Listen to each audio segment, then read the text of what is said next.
நிகழ்தகவு. மதுபோதையில் நண்பனின் இருசக்கர வாகனத்தை ஓட்டி சென்று விபத்து ஏற்படுத்திய இளைஞர்.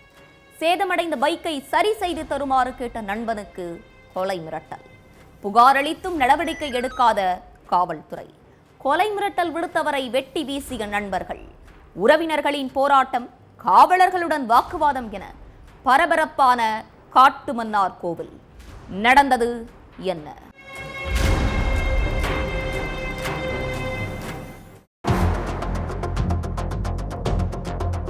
சாயங்காலம் வீட்டில் உட்கார்ந்துட்டு இருந்த பிரவீன் ராஜுக்கு திடீர்னு அவருடைய ஃப்ரெண்ட்ஸ் ஃபோன் பண்ணி இருந்திருக்காங்க.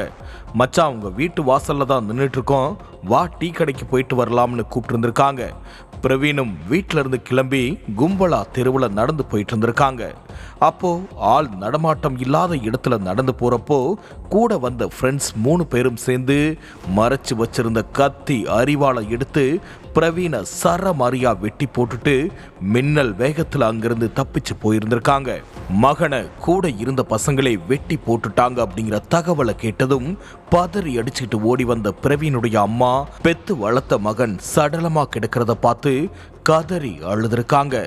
அடுத்து தகவல் தெரிஞ்சு சம்பவ இடத்துக்கு வந்த போலீஸ் ரத்த வெள்ளத்துல கிடந்த சடலத்தை பிரேத பரிசோதனைக்கு அனுப்பி வச்சுட்டு விசாரணையில இறங்கினாங்க.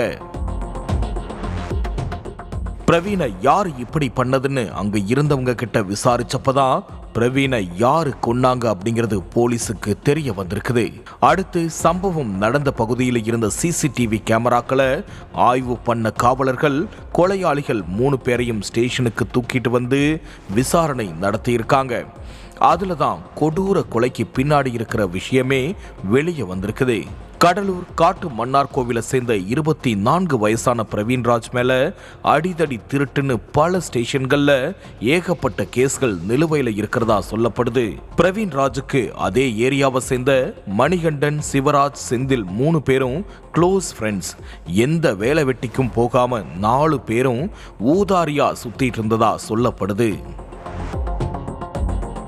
மணிகண்டன் அவனுடைய வீட்டு வாசல்ல உட்கார்ந்துட்டு இருந்தப்போ அங்க வந்த பிரவீன், மச்சான் பைக்கை கொஞ்ச நேரம் குட்ரா, வேலை விஷயமா பக்கத்துல போயிட்டு வந்துடுறேன்னு கேட்டிருக்காரு. மணிகண்டனும் ஃப்ரெண்டு தானே கேட்கறான்னு கொடுத்துருக்கான். அந்த பைக்கை வாங்கிக்கிட்டு மின்னல் வேகத்துல பறந்த பிரவீன் எங்கேயோ மோதினதுல பைக்கு சுக்கு நூறாகி இருக்கு.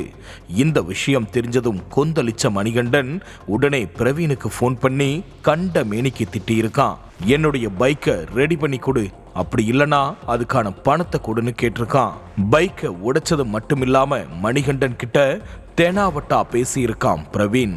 பணம்லாம் கொடுக்க முடியாது, உன்னால என்ன பண்ண முடியுமோ பண்ணிக்கோன்னு சொல்லிட்டு போனை கட் பண்ணியிருக்கான்.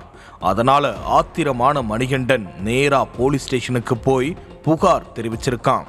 சார், என்னுடைய பைக்கை ஆக்சிடென்ட் பண்ணி கொண்டு வந்திருக்கான், அதை ரெடி பண்றதுக்கு பணம் கேட்டாலும் திமிரா பேசுறான்னு சொல்லியிருக்காங்க. ஆனா அந்த கம்ப்ளைண்ட போலீஸ்காரங்க பெரிய விஷயமா எடுத்துக்காம அலட்சியப்படுத்தி இருக்காங்க. அதோட பிரவீன் மேல எந்த நடவடிக்கையும் எடுக்காம இருந்ததா சொல்லப்படுது. அது பிரவீனுக்கு இன்னும் அதிக திமிரை ஏற்படுத்தி இருக்கு. மணிகண்டனுக்கு சப்போர்ட்டா போன சிவராஜ், செந்திலையும் பிரவீன் தரக்குறைவா பேசினதா சொல்லப்படுது. அதுல இருந்து இரு தரப்புக்கும் இடையில முட்டலும் மோதலுமாவே இருந்திருக்கு. பிரச்சனை நடந்து 1 வாரத்துக்கு அப்புறம் பிரவீனுக்கு ஃபோன் பண்ணி பேசியிருக்காரு மணிகண்டன். ஏதோ தெரியாம பிரச்சனை ஆகிருச்சு, இத வளர்த்துக்கிட்டே போக வேணாம், என்னதான் இருந்தாலும் எல்லோரும் ஒரே ஏரியா பசங்க, நாளைக்கு பின்ன ஒருத்தருக்கு ஒருத்தர் முகத்தை பார்த்துக்கணும், எதுனாலும் பேசி தீர்த்துக்கலாம், டீ கடைக்கு வான்னு கூப்பிட்டு இருந்திருக்காங்க. சமாதானம் பேசதான் கூப்பிடுறாங்கன்னு நினைச்சு பிரவீனும் ஃப்ரெண்ட்ஸ் கூட கிளம்பி தெருவில் நடந்து போயிட்டு இருந்திருக்கான்.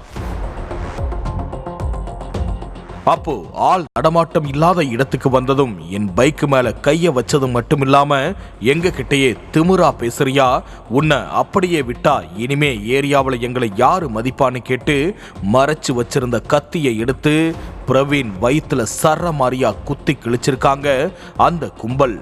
அதுல பிரவீன் சம்பவ இடத்திலேயே துடிதுடிச்சு உயிரிழந்துட்டாரு.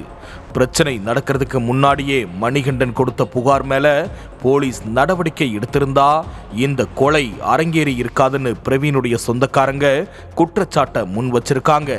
மணிகண்டன் போலீஸ்ல கம்ப்ளைண்ட் கொடுத்தப்போ ஸ்டேஷன்ல இருந்த inspector Arumugam, sub inspector Anbazhagan, காவலர் ராஜான்னு 3 பேரையும் சஸ்பெண்ட் பண்ண உத்தரவிட்டிருக்காங்க.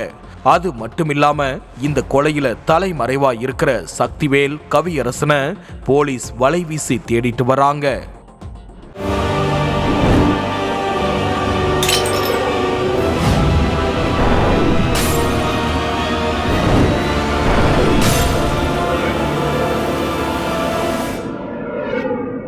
நிகழ்தகவு